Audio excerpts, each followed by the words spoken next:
अस्सलामु अलैकुम वरहमतुल्लाहि वबरकातुहू। उम्मीद करता हूँ कि आप सब खैरियत से होंगे।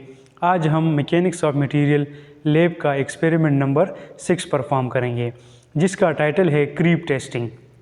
क्रीप क्या होती है? आपको पता है कि क्रीप जो है एक मैकेनिकल प्रॉपर्टी है मटेरियल की। Creep is a slow plastic deformation of material under a constant load और स्ट्रेस एट कांस्टेंट टेम्परेचर और high temperature with respect to time. यानी अगर हम किसी मटेरियल पर एक कांस्टेंट लोड अप्लाई करते हैं विद रिस्पेक्ट टू टाइम, तो एक ख़ास टेम्परेचर पर, तो उसमें कितनी जो डिफॉर्मेशन आएगी उसको क्रीप कहते हैं। क्रीप जो है वो एक इम्पॉर्टेंट प्रॉपर्टी है ऑफ मटेरियल की। Metal which used in IC engine, boiler, heat exchanger, furnace and steam turbine. Creep is important property of metal which used in IC engine, boiler, heat exchanger and steam turbine. Boiler आप लोग जानते हैं कि boiler में हम heat को use करते हुए वाटर को स्टीम में कन्वर्ट करते हैं, तो वहाँ पे जो टेम्परेचर होती है वो बहुत हाई टेम्परेचर होती है। तो हाई टेम्परेचर में मटेरियल की जो क्रीप प्रॉपर्टी है वो बढ़ जाती है, यानी ज़्यादा टेम्परेचर में ज़्यादा डिफॉर्मेशन आएगी और कम टेम्परेचर में कम डिफॉर्मेशन आएगी। इससे हमें यह मालूम हुआ कि क्रीप की जो प्रॉपर्टी है वो टेम्परेचर पे डिपेंड करती है। अगर टेम्परेचर ज़्यादा होगी तो क्रीप का जो स्ट्रेन रेट है वो ज़्यादा होगा, और अगर टेम्परेचर कम होगा तो स्ट्रेन रेट जो है वो कम होगा। क्रीप जो है time dependent deformation of a metal है, जो कि एक कांस्टेंट टेम्परेचर पे, ये टेम्परेचर जो है वेरी भी हो सकता है, कभी कम कभी ज़्यादा, और इसको एक ख़ास टेम्परेचर पे भी हम इसको टेस्ट कर सकते हैं। ज़्यादा टेम्परेचर में भी इसको टेस्ट कर सकते हैं, कम टेम्परेचर में भी इसको टेस्ट कर सकते हैं। इस लैब में हम जो एक्सपेरिमेंट परफॉर्म करेंगे वो एक रूम टेम्परेचर में हम परफॉर्म करेंगे, लेकिन इसको हम हाई टेम्परेचर पे भी परफॉर्म कर सकते हैं। वो मैं फिर आगे आपको बताऊंगा कि हाई टेम्परेचर पे किस तरह परफॉर्म करेंगे और लो टेम्परेचर पे हम इसको किस तरह परफॉर्म करेंगे। क्रीप का जो टेस्ट है इसको हम किस तरह मेजर करेंगे, ये अब हम जो है इसको पढ़ेंगे। तो क्रीप में आप समझ गए होंगे, क्रीप जो है हम जो लोड अप्लाई करेंगे वो एक टेंसाइल लोड होगा। टेंसाइल लोड आप लोग जानते हैं कि जब हम किसी स्पेसिमन में इसके एक्स एक्सिस के अगेंस्ट जो है हम इस पर फोर्स लोड डालें, तो इसमें जो स्ट्रेस प्रोड्यूस होगी वो टेंसाइल स्ट्रेस होगी। क्रीप टेस्टिंग परफॉर्म करने से पहले हम क्रीप कर्व को समझते हैं। क्रीप कर्व से आप इसको मज़ीद और भी अच्छा समझ पाएंगे कि क्रीप होती क्या है और क्रीप किस तरह परफॉर्म होती है, किस तरह मेटल्स में इसके कितने स्टेजेस हैं। तो पहले टेस्ट शुरू करने से पहले हम क्रीप जो है उसके कर्व को समझते हैं। स्क्रीन में जो आपको ये फिगर नज़र आ रहा है इसको क्रीप कर्व कहते हैं। इसके एक्स एक्सिस में हमने टाइम को रिप्रेजेंट किया हुआ है, जबकि वाई एक्सिस में हमने स्ट्रेन को रिप्रेजेंट किया हुआ है। यानी क्रीप कर्व जो है वो स्ट्रेन और टाइम के बीच में बनेगा। इसका ये जो ओ से ए तक का रीजन है इसको इलास्टिक रीजन कहते हैं। इलास्टिक रीजन वो रीजन होती है जब हम किसी मटेरियल पर लोड अप्लाई करते हैं तो इस लोड की वजह से उसमें कुछ स्ट्रेन प्रोड्यूस हो जाती है। अगर हम उस लोड को रिमूव करते हैं तो मटेरियल वापस अपने पहले पोजीशन में आ जाएगा। क्रीप कर्व को हम 3 फेजेस में डिवाइड कर सकते हैं, जिसका पहला फेज प्राइमरी क्रीप कहलाता है, दूसरा फेज सेकेंडरी क्रीप कहलाता है और तीसरा और आखिरी फेज जो है वो टर्शियरी क्रीप कहलाता है। ये ए से बी तक का जो रीजन है इसको प्राइमरी क्रीप कहते हैं। ए से बी तक का जो स्ट्रेन है वो बहुत रैपिड स्ट्रेन होती है, यानी कम टाइम में बहुत ज़्यादा स्ट्रेन आ जाती है मटेरियल में। फिर बी के बाद जो रीजन शुरू होता है सेकेंडरी क्रीप, उसमें फिर स्ट्रेन हार्डन की वजह से मटेरियल में स्ट्रेन बहुत कम होता है, यानी कम स्ट्रेन जो है वो ज़्यादा टाइम में मटेरियल में पैदा होता है। इसके बाद जो थर्ड फेज़ है सी से डी तक, उसमें स्ट्रेन रेट बहुत ज़्यादा हो जाता है, और इसी फेज़ में स्ट्रेन रेट जब ज़्यादा हो जाता है तो मटेरियल में नेकिंग बनना शुरू हो जाता है और फिर फाइनली मटेरियल ब्रेक हो जाता है। और इस तरह हम क्रीप कर्व को ड्रा कर सकते हैं। जब हम एक्सपेरिमेंट करेंगे तो उसमें भी हम डेटा लेकर इसी तरह की क्रीप कर्व बना सकते हैं। मतलब इक्वल इंटरवल ऑफ टाइम के साथ हम स्ट्रेन की रेट मेजर करेंगे और उससे डेटा लेकर उससे हम ये कर्व ड्रा कर सकते हैं। उम्मीद है कि आपको क्रीप कर्व की समझ आ गई होगी, उनके तीनों स्टेजेस भी समझ गए होंगे, उसमें किस तरह डिफॉर्मेशन आती है वो सब कुछ आप जो है समझ गए होंगे। अभी हम एक्सपेरिमेंट परफॉर्म करते हैं।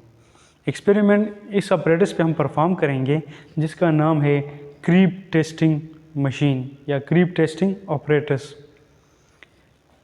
क्रीप टेस्टिंग ऑपरेटस के साथ ये जो आपको नज़र आ रहे हैं ये वेट है। जब हम लोड अप्लाई करेंगे कांस्टेंट लोड तो वो इसी वेट की मदद से, हर वेट की जो मैग्नीट्यूड है वो लिखी हुई है। इसमें लिखा हुआ है कि 5 न्यूटन है, ये भी 5 न्यूटन है, ये भी 5 न्यूटन है और ये भी 5 न्यूटन है और ये जो है ये 1 न्यूटन है और ये 0.5 न्यूटन है। तो ये हमें डिफरेंट वेट जो है वो हमारे पास अवेलेबल है इस ऑपरेटर्स के साथ, इसी की मदद से हम जो है वो लोड अप्लाई करते हैं। अच्छा, तो जब हम किसी मटेरियल की क्रीप टेस्ट परफॉर्म करते हैं तो उस मटेरियल का हम एक स्पेसिमन प्रिपेयर करते हैं। जो स्पेसिमन हम प्रिपेयर करते हैं वो इस तरह के शेप का होता है। ये आप देख सकते हैं इसको, ये इस डायमेंशन में और इस शेप में हम इसकी ज्योमेट्री इस तरह होगी, इस ज्योमेट्री में हम इसको बनाएंगे। इसकी ये जो होल है इसका डायमीटर 8 मिलीमीटर है और इसकी ये वाली जो लेंथ है ये 25 mm है और ये जो लेंथ है ये भी 25 mm है, यानी ये स्क्वायर है। इसकी ये भी 25 है और ये भी 25 है। इसकी जो गेज लेंथ है, गेज लेंथ हम इसको इस पॉइंट से मेजर करते हैं इस पॉइंट तक, तो ये 30 mm होनी चाहिए ये वाली लेंथ। और इसकी ये जो थिकनेस है ये ये वाली विड्थ जो है ये 5 mm है। तो इस तरह की डायमेंशन में और इस तरह की ज्योमेट्री का स्पेसिमन हम बनाएंगे और उसी स्पेसिमन को यहाँ पे होल्ड करके उसकी एक्सपेरिमेंट करेंगे। ये जो मटेरियल है ये लिड है और ये प्लास्टिक है। ये दो तरह के स्पेसिमन हमने प्रिपेयर किए हैं इस टेस्ट के लिए। अगर आप मेटल की क्रीप टेस्टिंग करना चाहते हैं तो उसके लिए जो है वो टाइम बहुत ज़्यादा चाहिए होता है, इतना कि आप हफ्तों, दिनों, महीनों में जो है हम उसको फिर टाइम देते हैं। यहाँ पे हम लिड और प्लास्टिक इसलिए यूज़ कर रहे हैं क्योंकि इसमें एलोंगेशन जो है वो बहुत जल्दी आ जाता है कम टाइम में, तो इसलिए हम लिड और प्लास्टिक को यूज़ कर सकते हैं यहाँ पर। लेकिन आप ये क्रीप टेस्ट जो है किसी भी स्टील में आप कर सकते हैं, mild steel, low carbon steel, high carbon steel, aluminium, stainless steel, किसी भी मटेरियल में आप क्रीप टेस्ट कर सकते हैं। लेकिन फिर उसके लिए जो वक्त होता है वो बहुत ज़्यादा चाहिए होता है और क्रीप की जो यूनिट है या हम जिस फॉर्म में उसके मेजरमेंट करते हैं वो परसेंट पर आवर है। यानी अगर आप किसी मटेरियल की टेस्ट करते हैं, आपको उसमें एलोंगेशन मिलती है, कितने टाइम में मिली, तो हम फिर उसको परसेंटेज में कन्वर्ट करते हैं और फिर उसकी पर पर्सन कितने आवर में कितने परसेंट जो है उसमें एलोंगेशन आती है, इस फॉर्म में हम मटेरियल की क्रीप लिखते हैं। अगर आप किसी मटेरियल को सप्लाई कर रहे हैं किसी इदारे को, तो हम उसके साथ क्रीप की जो प्रॉपर्टी है वो इस फॉर्म में बेचते हैं कि इसकी इतनी परसेंट जो है पर आवर में क्रीप होगी। क्रीप आप एग्ज़ाम्पल ले लें, जो घरों के बीम होते हैं, बीम इस तरह होती है, सिंपली सपोर्टेड बीम जो होती है, दोनों डायरेक्शन से इसको सपोर्ट मिलती है और ऊपर इस पर एक लोड लगता है। तो वक्त के साथ साथ उसमें क्या होती है कि एक बेंड पैदा हो जाती है, बेंडिंग हो जाती है। यही बेंडिंग का जो है ये एक डिफॉर्मेशन है और यही डिफॉर्मेशन जो है वहाँ पे क्रीप कहलाती है। तो इक्विपमेंट का जो स्ट्रक्चर है उसको समझते हैं।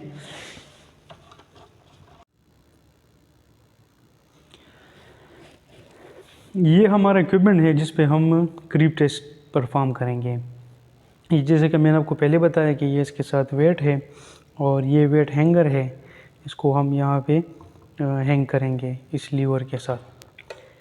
हम मटेरियल को, ये हमारा मटेरियल स्पेसिमन है, लीड मटेरियल, यहाँ पे इसको फिट करते हैं पहले।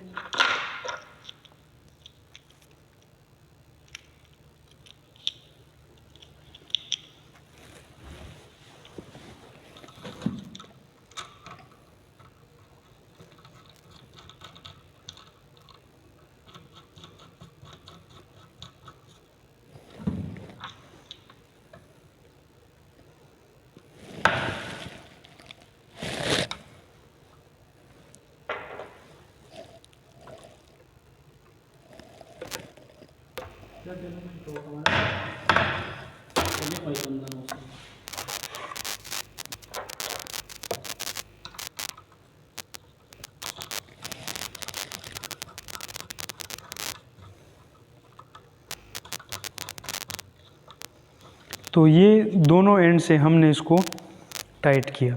अब ये इसका लीवर है, अगर मैं यहाँ पे लोड अप्लाई करता हूँ इस हैंगर की मदद से, तो क्या होगा कि ये लीवर इस स्पेसिमन पर ऊपर की तरफ एक फोर्स लगाएगा, जिससे इस मटेरियल में इलांगेशन पैदा होगी।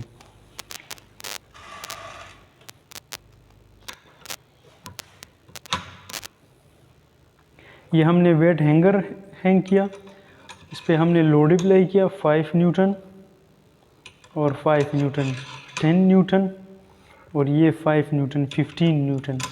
15 न्यूटन लोड जो है हम अप्लाई कर रहे हैं। ये इसका डायल गेज है। अब हम इसको ऑन करेंगे, क्योंकि इसमें जो इलांगेशन आएगी विद रिस्पेक्ट टू टाइम, तो उसको हम यहाँ से मेजर करेंगे। जब हम सब कुछ सेटअप कर लेंगे तो हम इस डायल गेज को 0 पे ले आएंगे।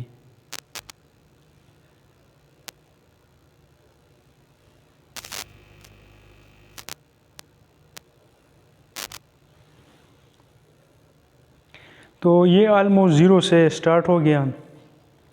ये जो इक्विपमेंट है ये कंप्यूटरली कंट्रोल है, इसका सॉफ्टवेयर कंप्यूटर में इंस्टॉल्ड है, तो हम इसका जो वैल्यू है वो कंप्यूटर पे भी देख सकते हैं।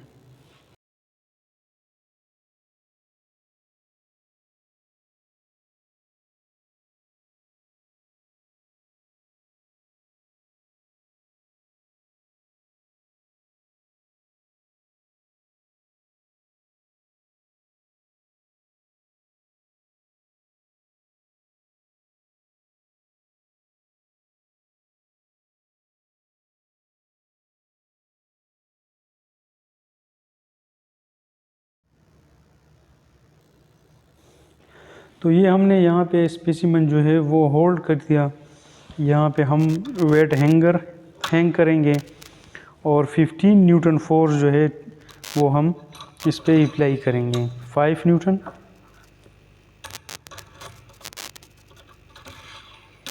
10 न्यूटन एंड 15 न्यूटन। अब हम इस डायल गेज को जो है वो ऑन करेंगे और यहाँ से सॉफ्टवेयर में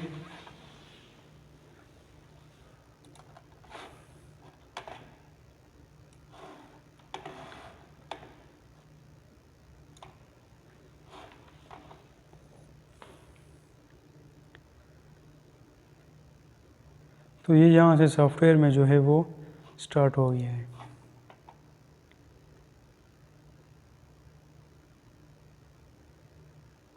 तो जैसे जैसे टाइम बढ़ेगा इसमें इलांगेशन पैदा होगी इस लोड के अगेंस्ट, और ये एक कांस्टेंट लोड है।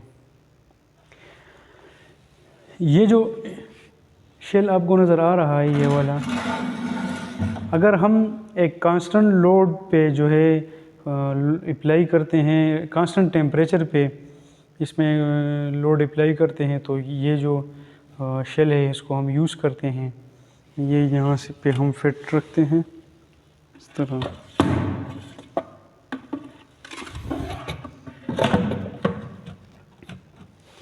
और यहाँ पे हम इसकी टेम्परेचर जो है वो मेजर करते हैं। अगर हम लो टेम्परेचर पे करना चाहते हैं तो हम साथ में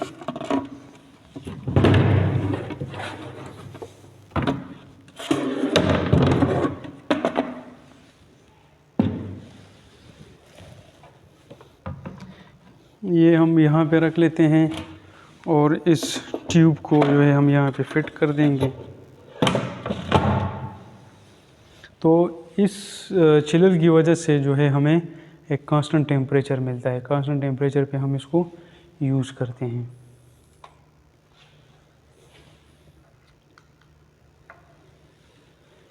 इसमें जो इलांगेशन है वो 59.72 mm जो है वो आ गई है और आहिस्ता आहिस्ता जो है मज़ीद और भी बढ़ रहे हैं। आप किसी भी सेकंड पे जो है इसकी मेजरमेंट कर सकते हैं। ये इसमें इलांगेशन बढ़ रही है 15 न्यूटन लोड के अगेंस्ट, और आप हर 2 मिनट के बाद, हर 10 सेकंड के बाद, हर 1 मिनट के बाद आप इसकी वैल्यू को नोट करके ग्राफ ड्रा कर सकते हैं। तो हर 2 सेकंड के बाद, 5 सेकंड के बाद, 10 सेकंड के बाद, 1 मिनट के बाद, 2 मिनट के बाद आप इसकी वैल्यू नोट करके एक टेबल बनाएंगे और फिर उस टेबल से हम एक ग्राफ बनाएंगे जो कि क्रीप ग्राफ जो है वो बनेगा। और हम फिर उसमें 3 स्टेजेस भी देख भी सकते हैं और पढ़ भी सकते हैं। ये जो मटेरियल है ये हमारा ब्रेक हो गया। यहाँ से आप देख सकते हैं मटेरियल जो है वो ब्रेक हो गया है।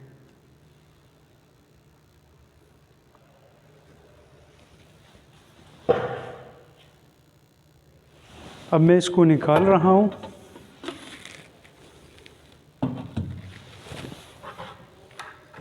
ये आप देख लीजिए, ये मटेरियल जो है ब्रेक हो गया और इस पे हमने लोड भी उस टाइम तक लगाना है जब तक मटेरियल ब्रेक नहीं होता। तो ये इलांगेशन सॉफ्टवेयर ने भी लोड कर ली है और हम भी इसको मैनुअली भी मेजर कर सकते हैं।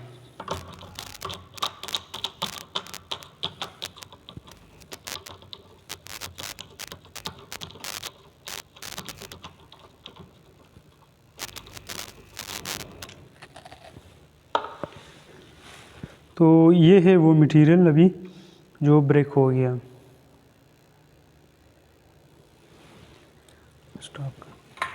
उम्मीद है कि आपको क्रीप की टेस्टिंग समझ आ गई होगी। क्रीप क्या होती है, क्रीप कर्व क्या होती है, उनकी कितनी स्टेजेस है, कौन से स्टेजेस पे कौन सा प्रोसेस होता है, और फिर एंड में जो है इक्विपमेंट किस प्रिंसिपल पे काम करता है, इक्विपमेंट के ऑपरेटिंग प्रोसीजर क्या है और उसको डेटा कैप्चरिंग हम किस तरह करेंगे, सॉफ्टवेयर को किस तरह यूज़ करेंगे, सब कुछ आपने समझ लिया होगा। अगर कुछ भी नया सीखा है आज आपने तो प्लीज़ चैनल को सब्सक्राइब करें, लाइक करें। Thank you watching my video.